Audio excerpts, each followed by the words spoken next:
Alors bonjour, aujourd'hui je vais vous parler d'un essai, voilà, le noir magnétique sur mon pendule équatorial. Bon, celui-là c'est un 36 spectres, je crois. Donc chaque méridien indique une couleur d'émission. Donc ils sont réglés par des professionnels, artisans de Bretagne qui fabriquent ce genre d'objet. Donc en fait, ils vont sur tous les points telluriques qui se trouvent un peu partout en France pour régler sur chaque couleur d'émission ce genre de pendule. Donc vous voyez, il n'y a plus qu'à bouger le curseur, de se mettre sur la couleur que l'on souhaite. Donc vous voyez, il y a même des couleurs intermédiaires, il y a tous les chakras. Bon, moi je m'en sers pour les sources, pour la truffe. On peut donner des soins aussi avec, vu qu'il y a tous les chakras, enfin bref. Donc voilà, aujourd'hui je voulais vous parler de ce que j'avais dit pour la truffe. Truffe, le noir magnétique. Donc le noir magnétique, force de vitalité et de stimulation. Bon, j'ai un peu déchiré le papier parce qu'il est vieux, c'est la notice, hein. Donc voilà. Voilà, lorsqu'on travaille en électrique, le sens est inversé en magnétique dans le sens des aiguilles d'une montre. Donc c'est un pendule autonome. Il indique qu'est-ce qui se trouve à l'endroit. Quand il tourne dans le sens des aiguilles d'une montre, c'est que c'est la bonne couleur. Voilà. Donc je me mets en noir magnétique. Par exemple, j'ai repéré ça donc sur les arbres truffiers qui sont mycorhizés. Il y a une force de vitalité de stimulation qui est générée par l'arbre et le mycorhize. Donc c'est une symbiose, vu que le mycorhize protège l'arbre. Je me suis dit, sur des endroits très arides, la truffe permet à l'arbre de pouvoir pousser, surtout la noire sur une jeune forêt. Donc ça le protège de la pollution, de la sécheresse et des maladies. Donc imaginez bien que cette énergie-là, si je la trouve, hein, c'est que c'est bon pour la truffe, c'est bon pour l'arbre. Donc voilà, je me mets en noir magnétique, force de vitalité et de stimulation.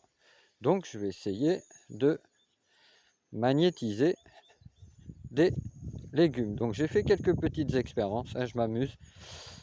Donc par ici par exemple, je l'ai fait sur les carottes. Donc ça fait 2 jours. On va voir si cette énergie est encore là. Voilà, elle est toujours là. Il n'y avait rien, hein. Il ne réagissait pas. Vous voyez, ici je ne l'ai pas fait, il ne réagit pas. Et vous allez voir à partir de là où je l'ai fait, hop, ici, voilà. Vous voyez, j'essaie de pas bouger, c'est pas évident. Donc là, le noir magnétique. Donc c'est pas moi qui magnétise les légumes, j'utilise un champ magnétique terrestre qui est le noir magnétique pour en gros magnétiser naturellement avec les énergies de la planète, le champ magnétique de la planète, les légumes. Donc celui-là, je ne l'ai pas magnétisé. Voilà, ça ne réagit pas. Celui-là, le deuxième, non plus. J'ai fait que le quatrième et le cinquième. Donc je vais vous montrer. Là, on est au troisième. Et là, on arrive au quatrième. Voilà, le quatrième, je l'ai fait il y a 2 jours. Et je m'approche. Le cinquième aussi. Le sixième, je ne l'ai pas fait. Ça se voit. Bon, le septième, non plus. Donc c'est un essai. On verra ce que ça donne. Donc j'ai fait, vous voyez, ma petite parcelle. Bon, j'ai passé le gyro, j'ai tondu. Vous voyez ma petite parcelle artistique. Vous voyez ce que ça donne. Un joli petit cercle. Là, avec les carottes, les poivrons, les piments qui ne sont pas des poivrons, je me suis trompé de barquette, comme je vous l'avais dit, le rond du milieu.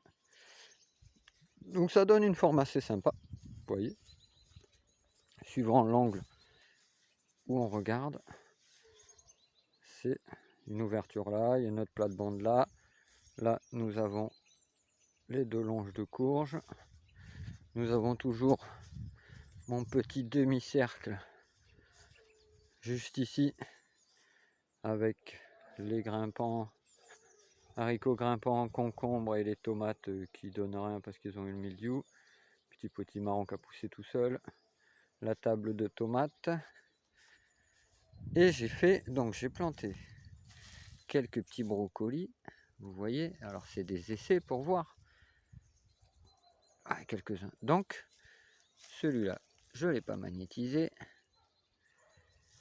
Celui-là, non plus.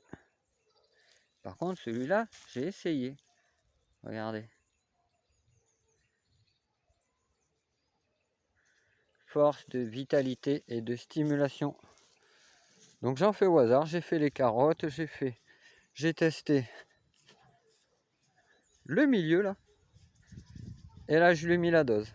Ah là, je l'ai magnétisé. Je peux vous dire, là, c'est toute la zone qui est magnétisée. Tout le cercle entier.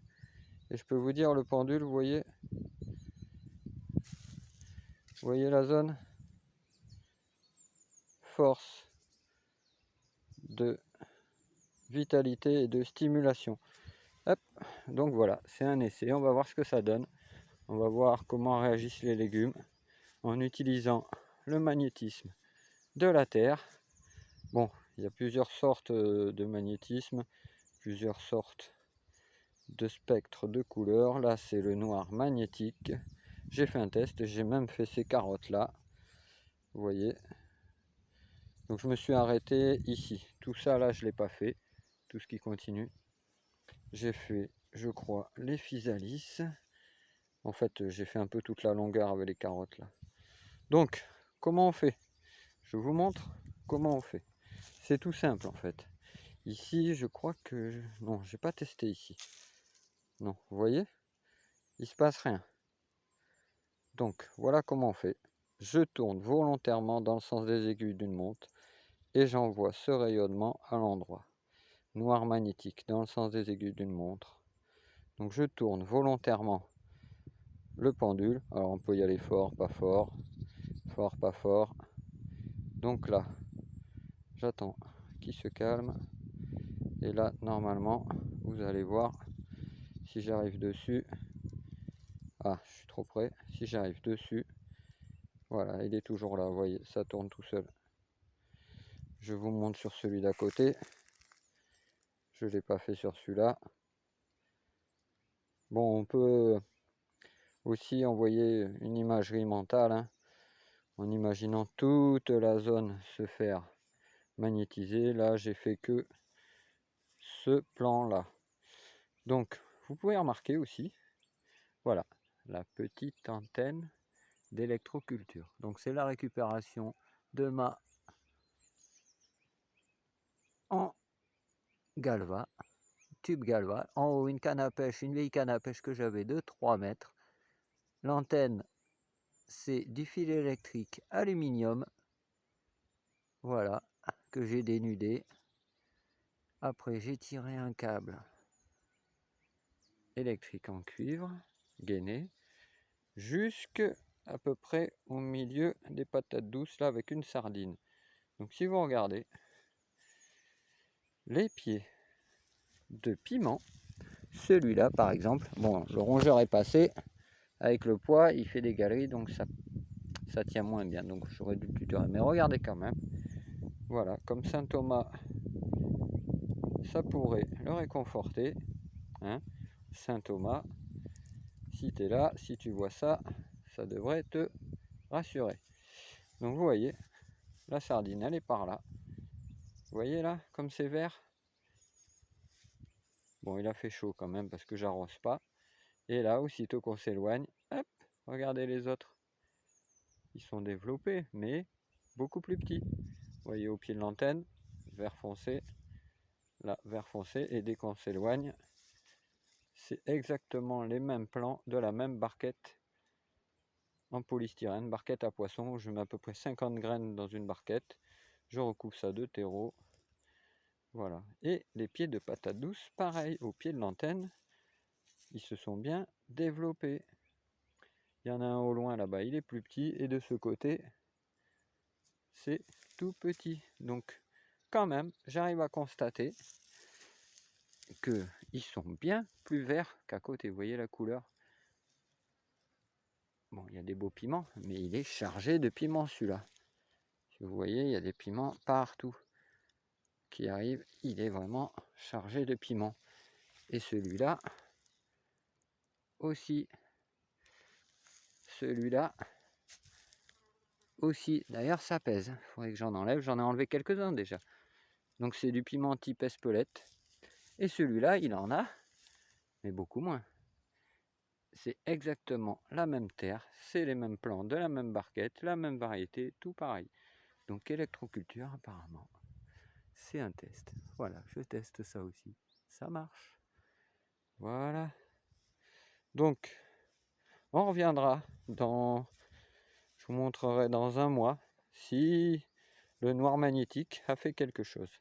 Après, je vous parlerai plus en détail de certains sujets en géobiologie, sur les réseaux Hartmann, les réseaux Curie. Donc je ne l'ai pas appliqué sur mes plates-bandes là.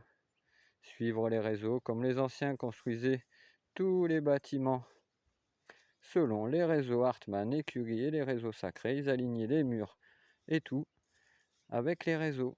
Bon, donc du coup, toutes les maisons construites modernes n'ont jamais respecté ce genre de choses.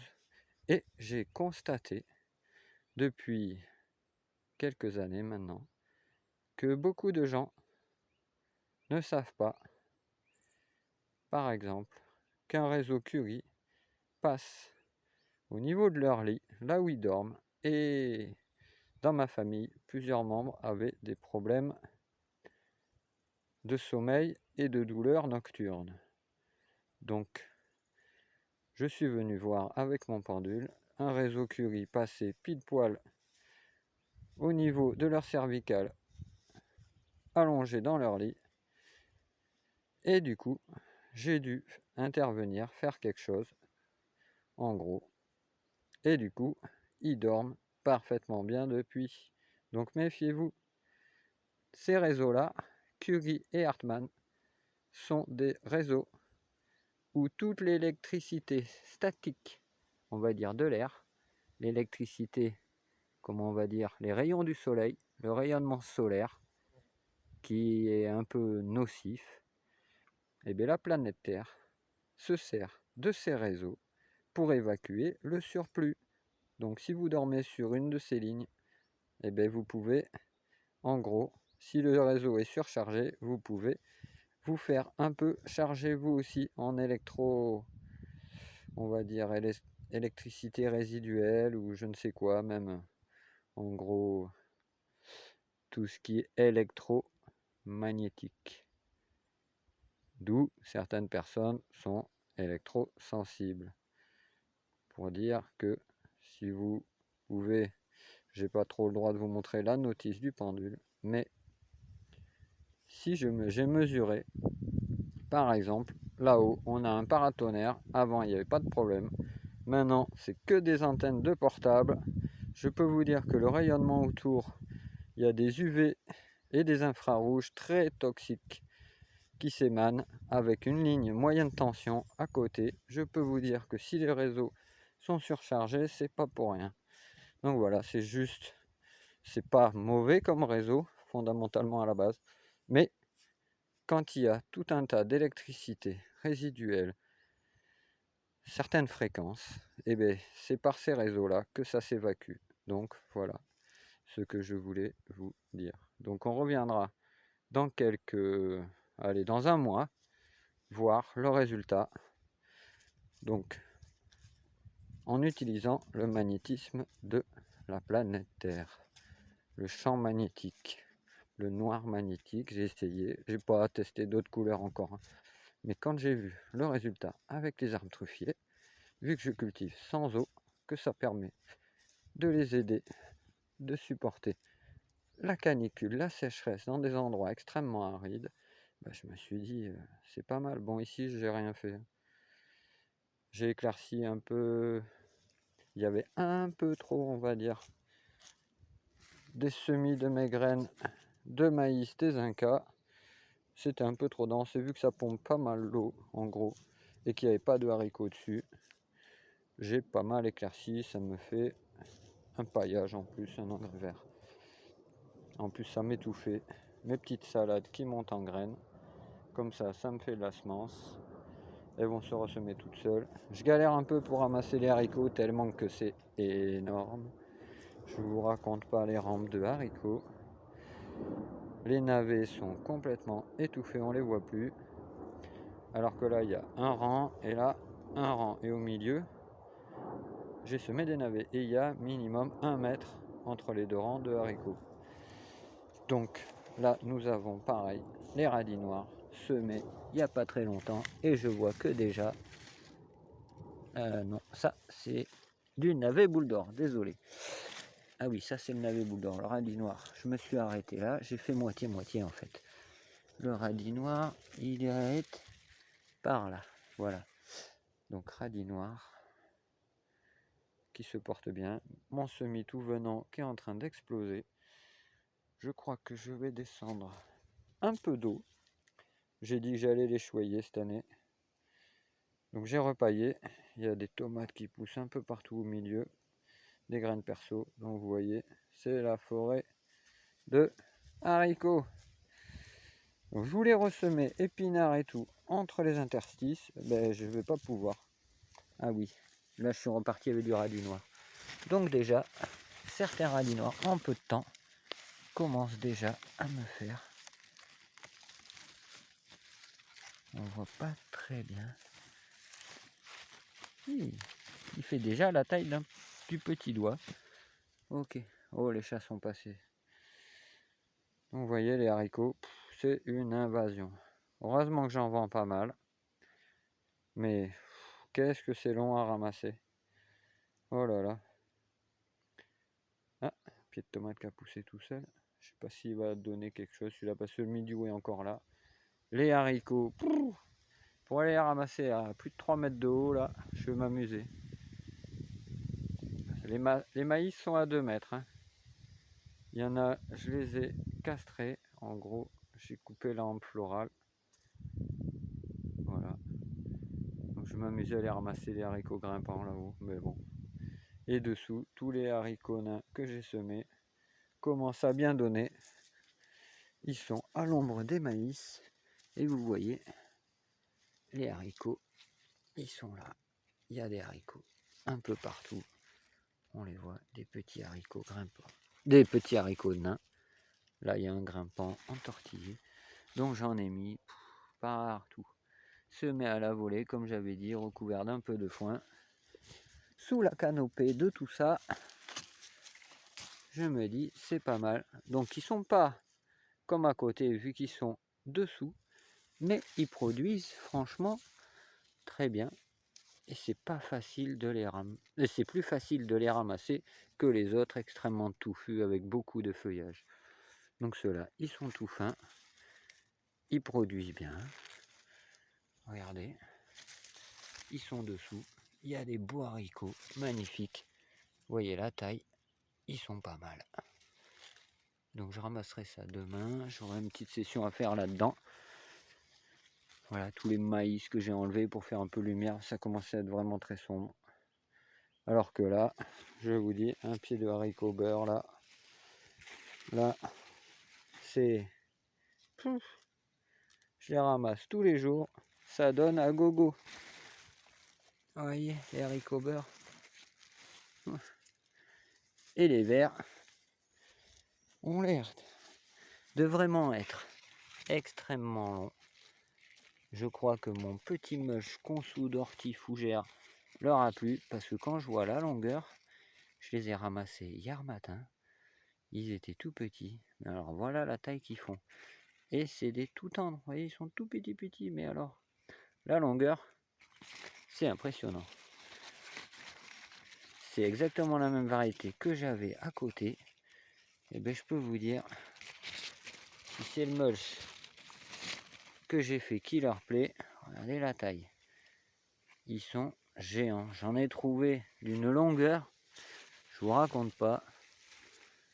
Mais quand vous voyez ce fouillis, pour les ramasser, c'est long, c'est long.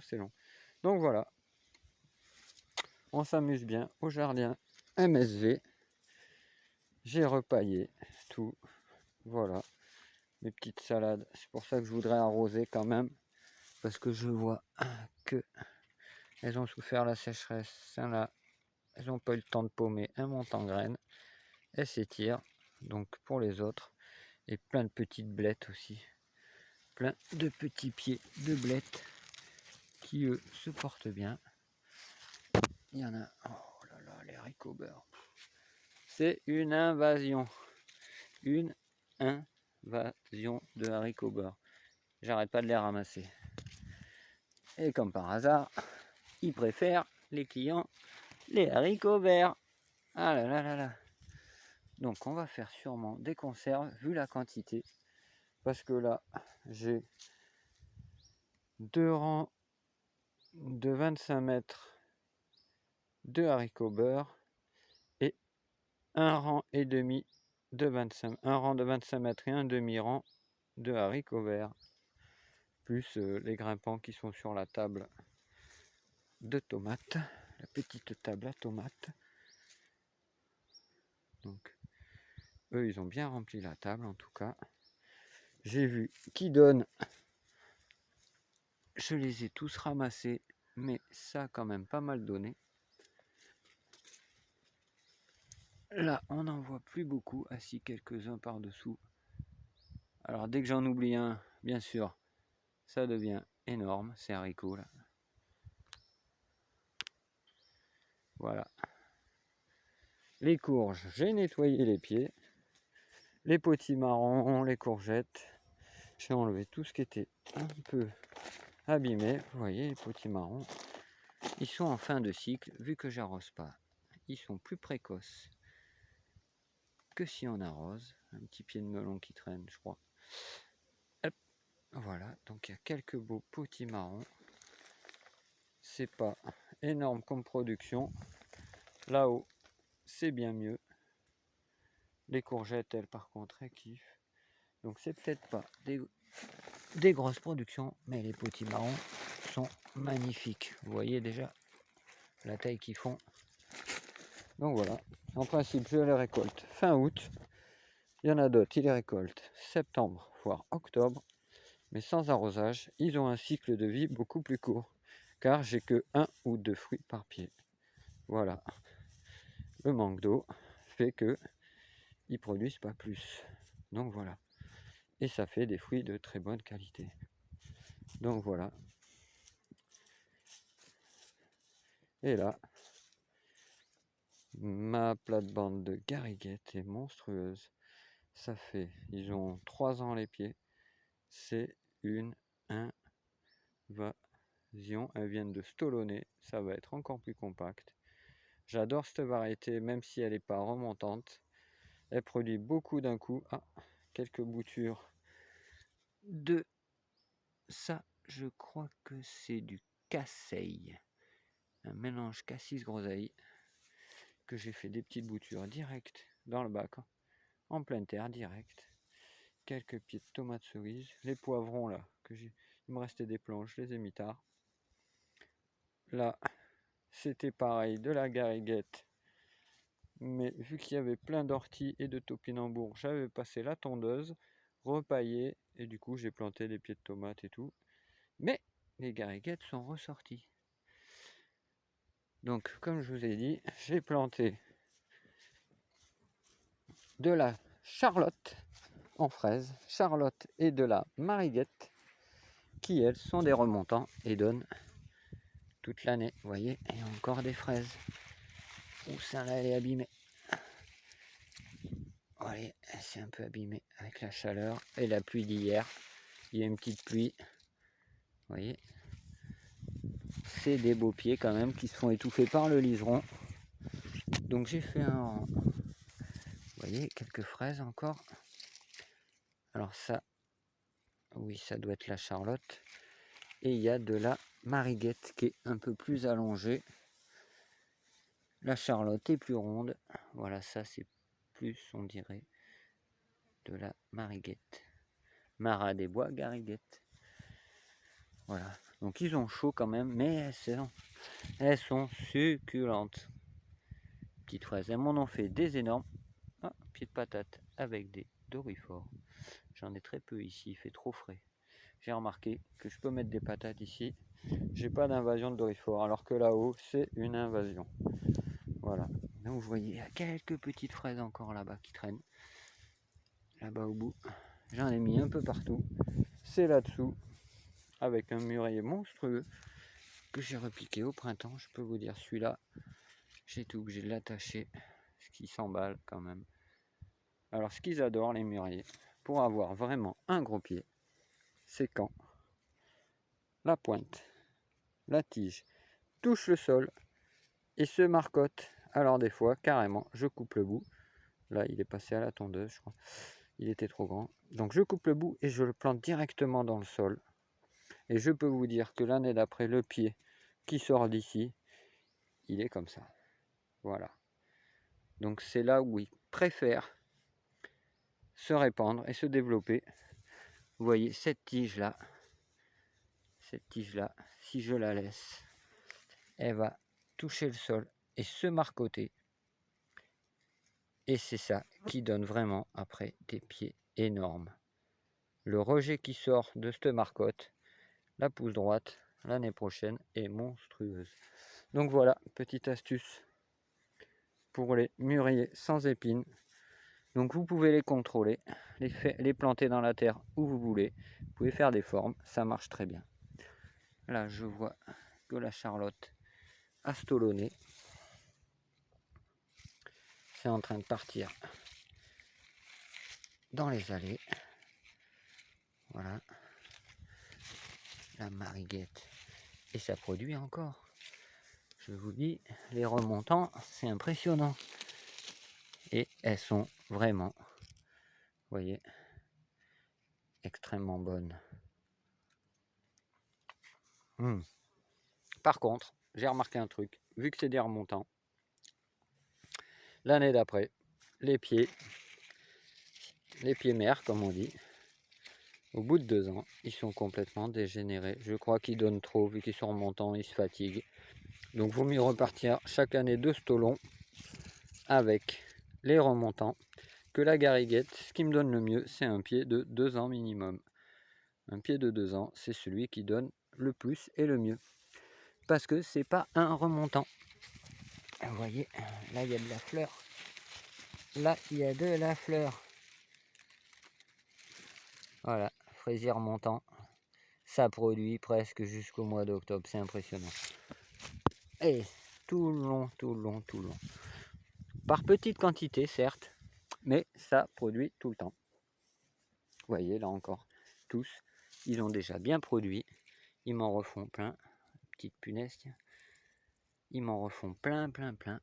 De temps en temps. C'est pas non plus des grosses quantités à chaque fois. Donc j'en ai remis là, qui étaient étouffés par les haricots quand même. Donc ceux-là, ils galèrent à donner parce que les haricots les ont étouffés. Voilà.